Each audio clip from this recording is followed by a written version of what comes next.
Hello everyone, welcome back to my channel. Gordy Jr. founded Motown Records in 1959. The 1960s and 70s saw popular artists who Gordy developed, including the Supremes, the Jackson 5, Stevie Wonder, and Marvin Gaye, dominate the music scene. Changing taste and a loss of focus led to Motown's decline, and Gordy sold the company in 1988. He was inducted into the Rock and Roll Hall of Fame that same year. Gordy Jr. was born on November 28, 1929 in Detroit, Michigan. He was the seventh of 8 children in the close-knit, hardworking family. Unlike his siblings, Gordy struggled in school. He loved music. He was interested in songwriting at age 7, but when he was kicked out of his high school music class, he dropped out of school in order to pursue a boxing career. By the time he was 20, Gordy had triumphed in 13 of 19 professional fights. However, the realization that boxing would age him much faster than music prompted Gordy to return to songwriting. These plans were interrupted when he drafted into the Army in 1951. After 2 years in the Army, during which he earned his GED, Gordy opened a record store with a friend. Unfortunately, the store focused on jazz while customers wanted R&B. Gordy realized this too late to keep the business from folding. Gordy had gotten married in 1953 with a family to support. He took a job on the Lincoln Mercury plant assembly line in 1955. The monotony of putting upholstery in cars all day had one benefit: he could compose songs in his head while working. At the age of 27, Gordy decided to hand in his notice and dedicate himself to music once more. His wife did not approve and they ended up separating. Through family connections, Gordy encountered singer Jackie Wilson's manager. He ended up co-writing the Wilsons hit Petite, which came out in 1957. Gordy also wrote Wilson's Lonely Tear Drops and To Be Loved. Gordy soon started his own music publishing company, which he called a combination of letters from his 3 children's name. The business was not as lucrative as he had hoped, and he therefore decided to open his own record company. Using $800 his family had loaned him, Gordy formed Tamla Records on January 12, 1959. When Gordy set up shop in the house on Detroit's West Grand Boulevard, he chose the inspirational name Hitsville for his headquarters.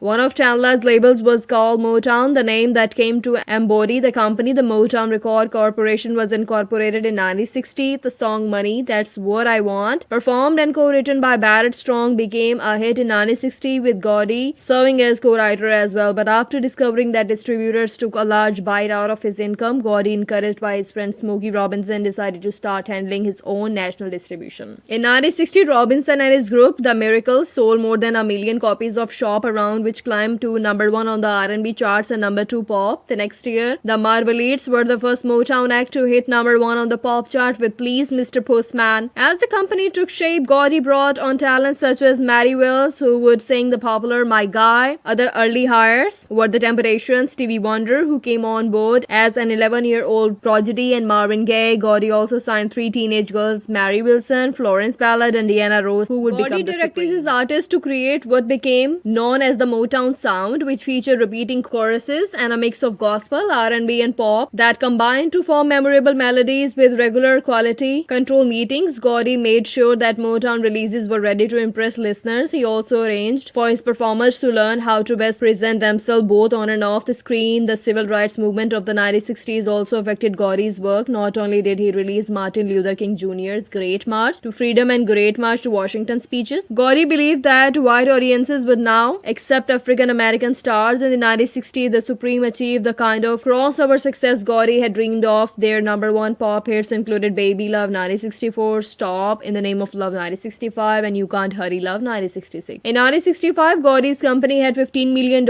in sales, more than triple what it had been making in 1963. The next year, 75% of Motown's releases made it onto the charts. 5 of Motown's records climbed into the top 10 on the pop charts in 1968. In 1969, the Jackson 5, fronted by a young Michael Jackson, joined the label. It was also during the 1960s that Motown became the largest black-owned company in America. With its popular dominance, the label was able to integrate its all-white sales department, as it now had the clout to demand that its sales force be accepted across the country. In 1968, Gordy bought a home in Southern California. Motown later officially moved to Los Angeles in 1972. Gordy also produced Lady Sings the Blues 1972, a biopic about Billie Holiday that starred Ross along with Richard Pryor. Despite budget overruns, the film was a success, garnering garnering 5 Academy Award nominations. After this, Gordy worked on other films, directing 1975's Mahogany, starring Ross, Billy D. Williams, and Anthony Perkins, and producing the commercially unsuccessful music The Wiz 1978, again starring Ross, along with Jackson, Nipsey Russell, Lena Horne, and Prayer. His interest in movies meant Gordy had less time to pay attention to the music side of Motown. Some things were going well in the 1970s. Marvin Gaye's powerful protest album What's Going On was a notable release in 1971, and Stevie Wonder renewed his contract in 1976, receiving $23 million. New artists such as the Commodores, featuring Lionel Richie, James, and DeBarge, also joined the label. But many of Gordy's established artists were growing restless. It's a labor of love, everything I have done, Barry Gordy Jr. Motown's contract terms often did not favor artists. Performers could be charged for studio time, and most songwriters were hired as employees, therefore not retaining ownership of their work. Gordy defended these terms as working with Motown opened doors for many people, but that did not stop some from feeling ill-used. The songwriting team of Brian Holland, Lamont Dozier, and Eddie Holland, responsible for the slew of Motown hits, ruptured with Gordy in 1968, leading to lawsuits in the 1970s. Gladys Knight and the Pip, the Four Tops, and the Temptations all left the label. 4 of the Jackson 5, including Michael, moved to CBS. Jermaine, then married to Gordy's daughter Hazel, stayed at Motown. You have to know who you are and who are the people who love you, because when you are famous, you got all the friends in the world. Barry Gordy Jr. Gordy had fallen for Ross, standing by the singer during blowouts with the Supremes, and then supporting her solo career after she left the group. It was later revealed that the couple also had a daughter, Rhonda. However, Ross walked away from Motown in 1981. The two were no longer an item at the time, but it was still a blow for Gordy. Thanks for watching.